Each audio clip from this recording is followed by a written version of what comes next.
Hello and welcome to the Rabyd Atheist. I'm Rabyd, a former pastor turned atheist, now compassionate anti-theist. Welcome to my channel. If you want to learn how to support the channel, its mission to normalize atheism and deconversion, stay tuned to the end of the video. Welcome to the Deconverters Bible Study. Today I am continuing the Bible study Heroes of Faith, where I'm looking at the various characters that the writer of Hebrews says are examples of faith. Today we are looking at Hebrews 11:30, which says, "By faith the walls of Jericho fell down after the Israelites had marched around it for 7 days."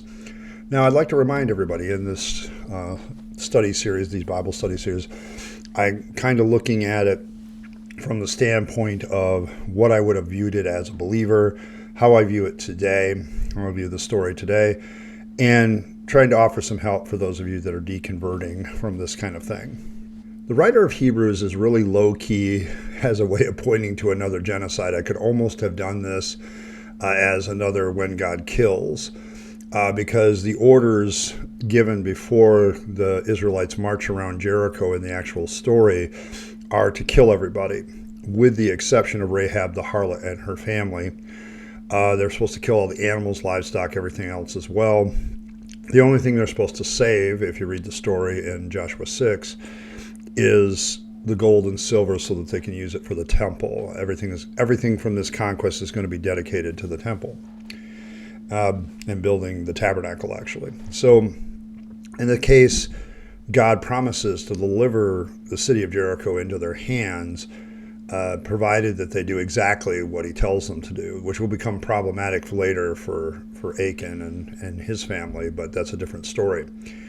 But the writer of Hebrews is trying to point to these people of Jericho for the same reason he's doing every other person he's mentioning, which is these are all people that hadn't received a promise, had to spend some time doing something, and then they got the promise. In this particular case, the children of Israel, the Israelites, the Hebrews, march around the city. And it's, a lot of you who grew up in the 70s, the 80s, maybe even to today, the whole Jericho story used to become, in the bigger churches, I used to see it become plays, like for Sunday school and for children's church, where we'd have people dress up as the Hebrews, dress up as the people in Jericho, and then we'd have this little 40 thing that when the trumpets blew, we pushed them down, and so that, and we'd all sing that song, the walls come tumbling down, kind of thing.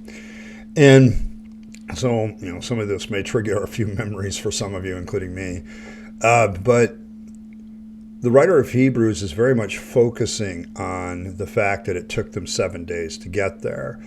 He's not focusing on the other aspects of the story, which are kind of the promise of God is basically that God is going to is going to give them the hands by removing the walls so that they can go and do the dirty deed of killing everybody. And so they have to do this, basically walk around in a circle 13 times because they do it once for 6 days and then 7 times on the 7th day. And then you have them blowing the trumpets and, and everything. And at that, the walls fall outward and flat. And when I was a believer, I thought this was a great testimony to if you obey God completely, no matter how silly or ridiculous it might look, God can use it to do something great. Now, unfortunately, because I spent a great deal of time studying the Old Testament events and asking whether or not there was archaeological or historical evidence for them. And the city of Jericho became a real disappointment to me because when you got away from the sources, and this is how I view it today, when you get away from the sources that start with the word biblical archaeology review or biblical archaeology or whatever, and get away from those people, and you get to actual archaeology done by universities and things like that have no axe to grind one way or the other, there's some very bad news for those of you who love the Bible. The problem is the city fortifications that would be at the time, supposedly that this happens. We'll deal with that issue in a little bit too, but they don't fall outward, number one. They just kind of crumble into ruin because of neglect. The tower walls collapsed in about 1550 BC, way before the conquest of Joshua, and were never rebuilt. This is because late Bronze Age Jericho has become less and less inhabited, and the maintenance of the walls was probably not a priority at the time. And the people had little ability to do it because there were so few in number. By 1400 BC, the city's largely abandoned, okay, and archaeology bears that out, that the reason for the city being there was no longer necessary. So there's a lot, and that's another problem because there's a lot of some discussion as to whether or not that's actually the city of Jericho or it's another city. The problem is it's the only city in the area, I think, that actually has evidence of being walled in a significant way. Then you pile in the fact that Egypt controlled the area of Palestine from about 1450 to 1250 BC. And this kind of led me to the conclusion that either the story is completely made up or we have the timeline of the Bible completely wrong. But the problem is the timeline of the Bible, as ridiculous as you can do it, it lines up better with this period of when, supposedly the Hebrews left Egypt. And at the end, I had to kind of conclude that this story is completely, myth. In fact, I think the whole book of Joshua is right up there with the works of Hercules for the Greeks. I think Joshua is kind of a made-up hero. The fact that his Lord is salvation, that's what his name means, is kind of suspicious. And it's kind of a carryover character from the Pentateuch, too. Because Joshua always seems to be in the background, as the guy being developed by Moses. And we have already pretty much concluded that Moses is pretty much, a legend, mythological legend that never really existed, a conglomeration of certain characters, something to that effect. And so Joshua has that same status. And so it's not until like the time of the Judges when the timeline of the Bible gets a little less fuzzy. But at this point, we're still dealing with mythology. And the fact that Jericho basically becomes mostly uninhabited by 1400 BC, that's not the picture that the book of Joshua has of Jericho, of this great city with these huge walls and all these people and this strong city with a large garrison and so on and so forth. That's the picture that Joshua gives. By the time Joshua had arrived, if the timeline was true, it wouldn't be there. It would be a crumbling city with ruins. So what you have here, in my opinion, and this is my biblical opinion, having studied this out a little bit, is the biblical writers writing at about, 650 to, 450 BC. The city of Jericho would have been there, okay, but it would have been in ruins. And so everybody probably had this story of how the city became in ruins. It's pretty clear that the city had walls, you could still see that, but the walls had crumbled and fallen to ruin. And so they took the city, they added their own Joshua mythology, and they created this myth, the Lord is salvation, kind of myth around it. And God is the Lord of hosts in this one. He's very much a war god in Joshua. And Yahweh becomes this person that empowers Joshua to conquer the land. Now, what we also know from archaeology about the Canaanites is that the Israelites were kind of Johnny-come-latelys. I think Satan's Guide to the Bible brings this out, and it's very much correct. There's a lot new. You can look all this stuff up, and there's numerous sources to this stuff. But they were kind of a Johnny-come-lately, and their God, Yahweh, was, there's definitely an expression of the people through their God, because the God Yahweh to me is a little insecure about himself, and he also seems to have this need to wipe out everybody else. And it's almost like that's kind of what the Israelites at the time were doing. They were trying to wipe people out, and they were a little insecure about the fact that as a Canaanite tribe, they were kind of latecomers. And at some point, they did indeed conquer a good chunk. This is where they did conquer a good chunk of it, but if this is the way it happened, I don't think so. I think the writers at the time in 600 BC, they're looking back through 800 years of history. It'd be kind of like us looking back at the medieval times in Europe or medieval era China and trying to come up with definitive things that happened or reasons that happened. And so they're filling in the gaps with stuff that they're not sure about. And so that's kind of how it ends up that way. So that's kind of the issue.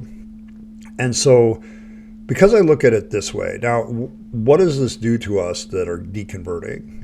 Why is this significant? One of the things that Christianity does, and one of the things that religion does when it wants to bolster its claims and its holy books, it will direct you to sources of information that bolster the claim. I stopped reading Biblical Archaeology Review and several other biblical archaeology events when I realized that they were automatically looking at everything through the bias of the Bible was true. That's not how you do good historical and archaeological research. You follow the method, you do the method, and then whatever the results are, you have to live with. And the more I study the archaeology of Jericho from other sources besides the ones that were biblically based, what you ended up having was the city of Jericho kind of just faded out by 1400 BC, and the walls just crumbled because of neglect. And then here they are 800 years later, they have this ruins. Well, how did that ruins of Jericho happen? Well, that was us. Okay. and I can see where they would make that claim. And if a legend had gone up in their people that's what had happened, and that was their origin story floating around the campfire for hundreds of years, they just wrote it down as if it was historically true, but you have no way of basing that or verifying that. And so as a person deconverting, and somebody who is a pastor who was, I have the degrees in this stuff, and I was studying this stuff on my own, I came to the painful conclusion that Jericho was a made-up explanation as to why there were the ruins of Jericho at the time. And it just became very painfully clear that was true the more I studied it. So I don't think it happened. Okay, it's a made-up story. So thankfully for that, because the end result of the story is, the writer of Hebrews thinks you're a hero of faith because you walk around the city a bunch of times, you blow some trumpets, and then you kill everybody inside. That makes you a hero of faith.